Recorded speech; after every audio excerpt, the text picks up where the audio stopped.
one of the misconceptions, for example, that employers have is that when they're struggling with the workforce issues, which are great right now, a lot of talent shortages, is that they have to go at it alone, right? And in the same way, higher education thinks they have to go at it alone.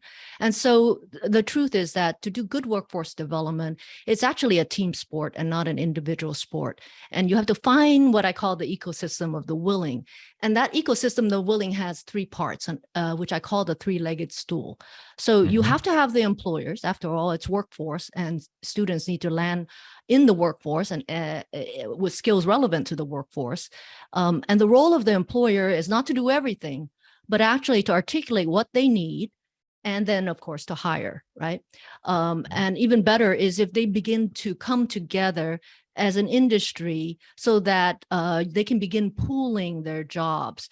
And I call that the reason why you would want to pool the job is to actually make it more interesting for higher education. Because if you're dripping out one job, two jobs, three jobs, well, that's not enough for education to be interested in changing how many start dates it has, or how to create cohorts, or reshaping curriculum. But if there were more of the industry coming together, including maybe contributing upgrades in equipment and upgrades to curriculum, it becomes much, much more interesting for higher education to play. And so I call that in chapter 1, solving the problem of the fire hose and the garden hose. Right. There's a disconnect because, there's a certain volume of students that higher education cares about, whereas jobs drip out one at a time. And so to correct that, you would want to aggregate jobs and employers. So that's the first leg of the stool. The second leg is actually the community-based organizations. So community voice organizations, but there's also a public system called the public workforce development system. And what they can actually do, especially in this moment in time when there's such an enrollment crisis, the shortage of enrollment, is they can do a better job of getting into the community and really scout and refer and frankly handhold candidates through some of these processes, higher education processes, which when I as a first generation student was quite a bit of a mystery, right? So being able to case manage students really to some of this process can engage more students to come back into higher education. And then the third leg is really the leg of higher education. And there, and I'm talking about the non-traditional now education, which is, what's the role of education in this three-legged stool? It is to close the gap between where the students are and where the employers, what the employers need. And all three need to work together in order for that to work.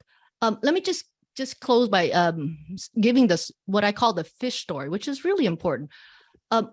When I was in the energy sector, we did this whole workforce development program with all the three legs of the stool.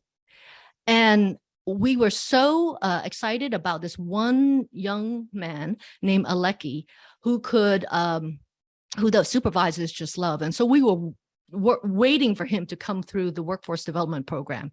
But then he disappeared from the list. So this list is the list that you can only hire from. After, the list, he had to take pre-employment tests, background checks, all of that, and then you appear in the list. So what had happened to Aleki was that he had caught a fish when he had gone fishing at the age of 15, and it was too small. And he got a ticket that he didn't pay off. And so that ticket went to court, and he didn't show up to court. That ticket became a felony. And young Aleki at age 19 did not know that he had a felony on his record, and which would have disqualified him from every single, 98% of the energy sector job, right? And no employer would take the time to tell him that he had this on his record. And even in education, you could provide him as much education, advanced degrees as you want. He still couldn't get through that barrier of hiring. And so it actually took the third leg, which was the community-based organization, to help him expunge that. And the employer was able to hire